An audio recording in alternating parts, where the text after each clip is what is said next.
Detection, मतलब आज के डेट में वो HIV कंटामिनेशन हुआ तो जो हम 6 महीने में डिटेक्ट कर पा रहे थे, अगर हम इस मेथड से कर रहे हैं तो हमारा 3 महीने ही हो गया। मतलब हमारा रिस्क कवर जो है वो 3 मंथ्स घट गया। और अभी आपको बताते हुए मुझे बड़ा खुशी हो रहा है कि अभी कुछ दिन पहले तक, मतलब 2019 के पहले तक हम लोग, 2020 के पहले तक हम लोग HIV के लिए एलाइजा की 4th जनरेशन टेस्ट, मतलब इस एडवांस टेस्टिंग यूज करते थे। आपका ब्लड बैंक का सरसुंदरलाल का जो इस विंडो पीरियड जो 3 मंथ्स का था उसको 45 डेज तक काम करते था, मतलब 45 डेज का ही हमारा रिस्क पीरियड था। और आज की डेट में आपका ब्लड बैंक जो एक एडवांस टेक्निक जो नैट टेस्टिंग होती है, न्यूक्लिक एम्प्लीफिकेशन टेस्ट होता है, जिसमें वो जो विंडो पीरियड जो हम 45 दिन का करते थे, आज की डेट में हम 7 से 11 दिन के भीतर यूज करते हैं और 7 से 11 दिन के भीतर में हम आपको टेस्ट रिजल्ट देते हैं। तो मेरा पर्पस सिर्फ इतना कहना है कि हम चीजों को क्वालिटी पॉइंट ऑफ व्यू से भी इसको हम अपग्रेड कर रहे हैं। मैटर ये नहीं है कि आपने ब्लड डोनेट किया, लाल है, ग्रुप है, उठा के दे दिया, ऐसा नहीं होता। इसमें बहुत सारे प्रोटोकॉल्स होते हैं, बहुत सारी चीजें होती हैं।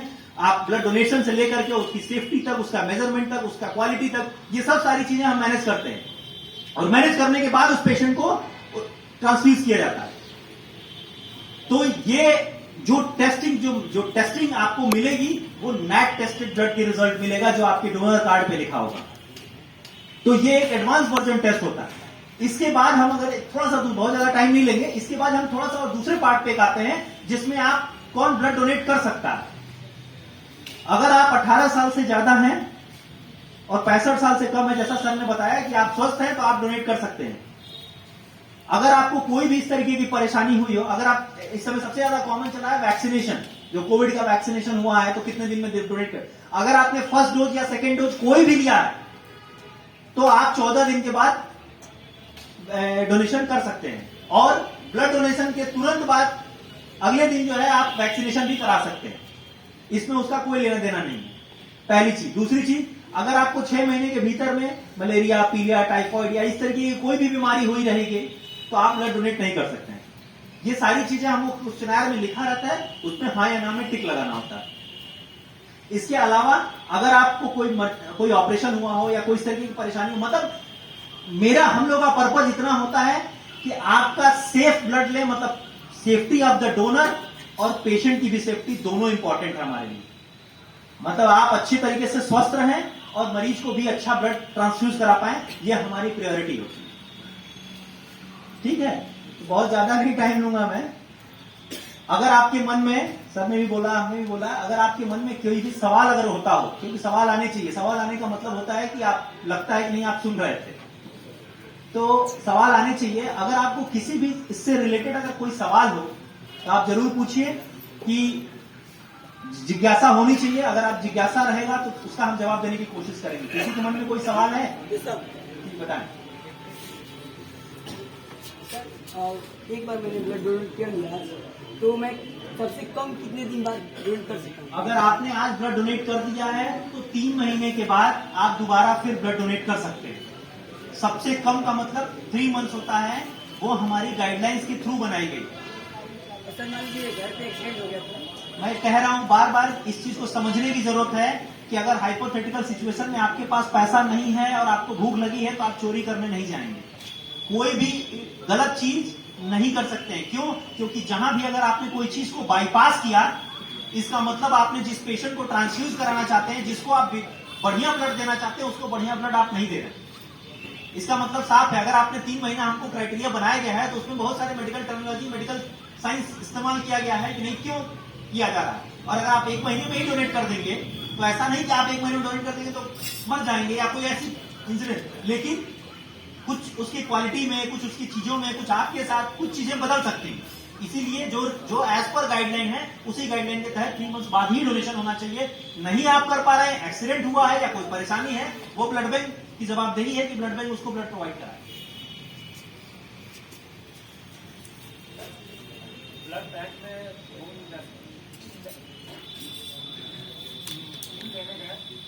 जब हम लोग देखते हैं बदले में डोनर, फिर वो पैसा लेता है ब्लड बैंक में? नहीं, ब्लड बैंक में देखिए है क्या कि जब आप ब्लड डोनेट करते हैं तो आप जब ब्लड देने जाते हैं और ब्लड लेते हैं, इन दोनों के पीछे बहुत सारी प्रोसेसिंग होती है। जैसे मैंने बताया ना कि आपकी एक 4,000 रुपए की टेस्टिंग होती है।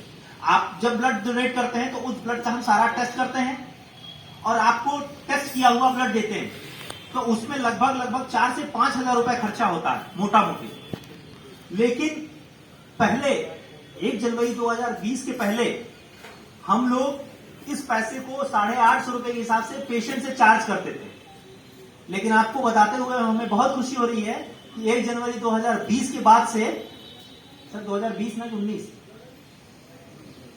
20 1 जनवरी 2020 के बाद से हम लोगों ने इसको वेव ऑफ कर दिया और गवर्नमेंट ऑफ इंडिया से हम लोग पैसा लेते हैं। पैसा तो लेना ही है, खर्च तो होना ही है वो, और पेशेंट को बिल्कुल फ्री ऑफ कॉस्ट ब्लड जो है हमारे यहां से, मतलब उसका कोई भी प्रोसेसिंग चार्ज हमारे यहां नहीं लगता है, 1 भी रुपया प्रोसेसिंग चार्ज नहीं लगता है। अब नहीं, 1 जनवरी 2020 से ये प्रक्रिया चल रही है आपके अस्पताल में। ब्लड डोनेट करते हैं और उसमें एक रसीद कटती है, उसमें 850 रुपए लिखा होता है, लेकिन वो पैसा जमा नहीं होता है, वो डिस्काउंटेड होता है, लिखा रहता है डिस्काउंट में 850 लिख के 0 रुपए की रसीद कटती है, 0 बैलेंस का कटता है।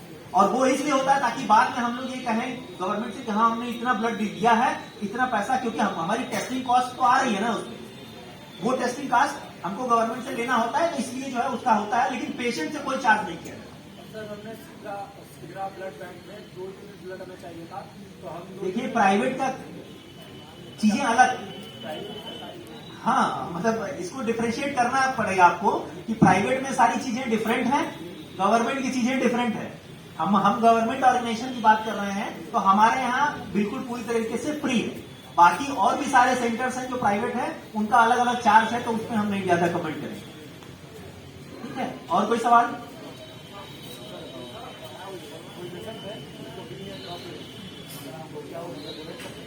नहीं, अगर आपको नेफ्रोलॉजिकल डिसऑर्डर है या कोई भी इस तरह की प्रॉब्लम है तो वो डोनेशन नहीं कर सकते। नहीं, डिपेंड करता है, वो हम बाद में इवेल्युएट करते हैं। जब आप उस समय आते हैं फॉर्म भरते हैं तो आपसे बहुत सारी चीजें पूछी जाती हैं कि क्या क्या प्रॉब्लम्स होती हैं, कितनी मेडिकेशन चलती है या क्या चलती है, क्या हुआ, उसके बाद हम लोग डिसाइड करते हैं। और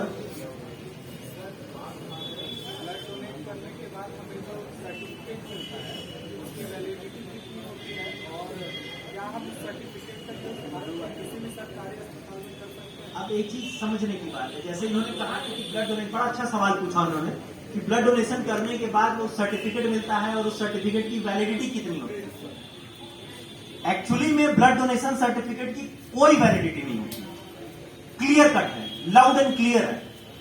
पहले, बहुत पहले, आज से 7-8 साल 10 साल पहले की बात है, उसकी वैलिडिटी निर्धारित की गई थी, की जाती थी। तो उसमें होता क्या था कि हमारे ही कुछ मित्र, आप ही के कुछ मित्र ब्लड डोनेट करते थे और उस सर्टिफिकेट को ले जाकर के बाहर मेडिकल स्टोर में 5,000 में बेच देते थे, और मेडिकल स्टोर वाला पेशेंट पार्टी को 10,000 में बेचता था, और पेशेंट पार्टी ले आके हमारे मुंह पे मारता था और कहता था हमारी चच्चा का लड़का हो। Then how you will identify that this person are right और रॉन्ग?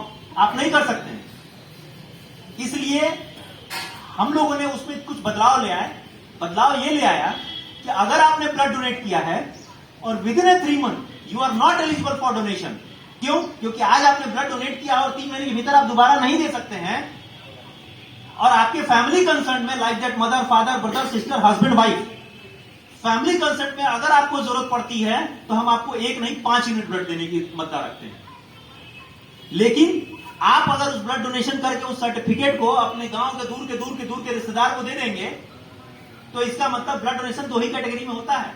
एक कैटेगरी ये होती है कि आप जैसे दोस्त मित्र हैं, आए चलो यार लेट जाओ घूम दो, एक ये कैटेगरी होती है। और दूसरा होता है जब आपके ऊपर इमोशंस हावी होते हैं, मतलब आपकी मां भरती है, आपकी बहन भरती है, आपको लगता है कि नहीं हमको देना है, उसकी जान बचानी है, उस कैटेगरी में। और दूसरी कैटेगरी में अगर कोई आपके दूर का गांव का आदमी है और उसकी परिवार में उसकी मां को जरूरत है और वो आपसे कनेक्टेड है कि नहीं आप बनारस में रहते हैं और आप कहेंगे मेरे पास कार्ड है चलो मिल जाएगा, तो मतलब आपने उसको देने से रोक दिया। वो खुद आता देने के लिए, लेकिन आपने उसको रोक दिया। तो एक तरह तो आप वॉलंटरी डोनेट कर रहे हैं और दूसरी जगह उसी कार्ड के बिहाफ पे किसी को रोक रहे हैं। इसलिए इस चीज को डिस्करेज करना होता है। दूसरी बात, अगर आपने ब्लड डोनेट किया और आप सर्टिफिकेट आपके पास रहता है, मैं गारंटी कहता हूं किसी भी गवर्नमेंट ब्लड बैंक में आप उस सर्टिफिकेट को 10 लेकर के जाते हैं और ब्लड बैंक से रिक्वेस्ट करते हैं कि सर हमारा पेशेंट है, हम हमेशा डोनेट करते हैं कि मेरे पास सारे सर्टिफिकेट हैं, अभी मैं डोनेट नहीं कर सकता हूं, मैं गारंटी देता हूं कि कोई ब्लड बैंक इसको डिनाई नहीं कर सकता है। डिपेंड करता है कि उसकी अवेलेबिलिटी उस ब्लड की उस ब्लड बैंक में होनी चाहिए। क्यों? क्योंकि आपने डोनेट किया बी पॉजिटिव, आपके परिवार में किसी को जरूरत पड़ गया बी नेगेटिव, आप 50 जो कार्ड लेकर के जाइए, उसके पास रहेगा ही तो देगा कहां से? तो उस ब्लड की अवेलेबिलिटी हमारे ब्लड बैंक में या किसी भी ब्लड बैंक में होनी चाहिए। इसलिए इस कार्ड के चीजों को डिस्करेज करने की जरूरत है। हाँ, अगर आपने 3 महीने में दोबारा नहीं दिया, you are not eligible for donation, that will time we will consider on the basis of synthetic consideration. It is not a legal right कि नहीं ये किसान विकास पत्र है, इसको दीजिए, ये नहीं होता, एकदम क्लियर कट है। और कोई सवाल? हाँ, ब्लड डोनेशन के बाद जो ब्लड नॉर्मल होता है उसका हम जब कंपोनेंट सेपरेट करते हैं, उसके अंदर एक सेगम डालते हैं, सलाइन एडिनिन ग्लूकोज मेनिटॉल। उसकी वजह से उस ब्लड की लाइफ 7 डेज तक इनहेंस हो जाती है, 42 डेज तक उसकी लाइफ जो है एक्सटेंड की जा सकती है। तो मतलब आज की डेट में हम पीआरबीसी को 42 डेज तक रखते हैं। प्लाज्मा जो होता है वो -80 डिग्री टेम्परेचर पे 1 साल के लिए रखते हैं, और प्लेटलेट जो है वो 72 आवर्स तक ही उसको हम प्रिजर्व करके रख सकते हैं। प्लाज्मा को -80 डिग्री टेम्परेचर पे 1 साल के लिए रख सकते हैं। ठीक है, थैंक यू वेरी मच। हाँ बताइए।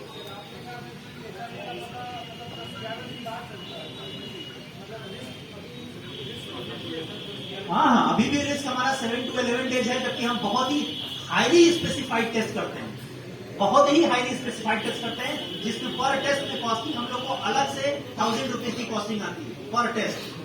लेकिन उसके बाद भी 7 to 11 डेज का, वो जो 7 to 11 डेज है वो हम लोग काउंसलिंग का जो फॉर्म देते हैं उस फॉर्म के अकॉर्डिंगली आइडेंटिफाई कर लेते हैं, पूछ लेते हैं आपसे कि आपको कोई ड्रग एडिक्शन तो नहीं है, या कोई इस तरीके का आप अनसेफ सेक्सुअल रिलेशन में तो नहीं रहे हैं, या इस तरीके के और भी जो सवाल होते हैं वो सवाल हम पूछ लेते हैं। तो वो होता है कि 10-12 दिन के बीच का कोई इंसिडेंट रहता है ना, तो डोनर को पता रहता है, लेकिन अगर 4 महीना बीत जाता है तो वो चीज उसको याद नहीं रहता। ठीक है, थैंक यू वेरी मच। अब हाँ देखिए, अच्छा सवाल पूछते हैं, कितने लोग डोनेशन करना चाहते हैं?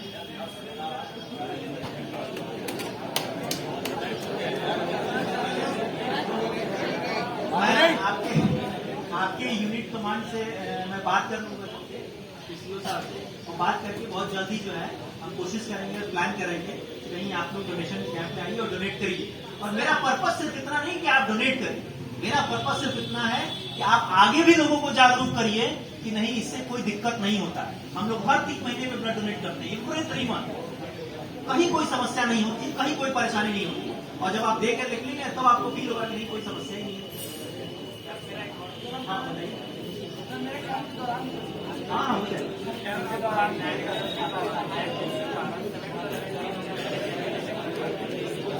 बातें नहीं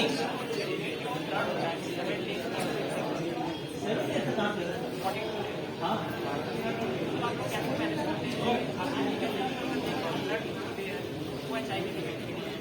हम HIV टेस्टिंग करते हैं ना, जैसे 7 to 11 डेज को मतलब आज आपको इन्फेक्शन हुआ, अब आपके इन्फेक्शन में वो 7 दिन के बाद ही जो है हमारे टेस्टिंग में आएगा। जैसे आज आपने कहीं HIV हेपेटाइटिस ले लिया, और अगर आप 7 दिन बाद हमारे यहाँ ब्लड डोनेट करेंगे तो पकड़ में आ जाएगा, लेकिन आप कभी आएंगे ब्लड डोनेट करने के लिए तो नहीं पकड़ते।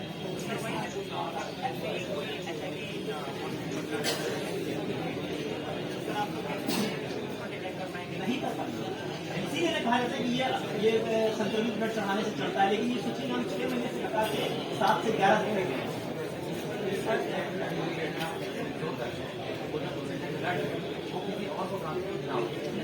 आप कंफ्यूज कर रहे हैं, आपको ये सोचना है कि ब्लड डोनेशन के बाद 7 दिन हम लेते हैं, ऐसा नहीं है। आप जिस दिन इन्फेक्शन आपकी बॉडी के अंदर आया उससे 7 दिन बाद हम लेते हैं। हाँ नहीं, थैंक यू वेरी मच। शुरू कर।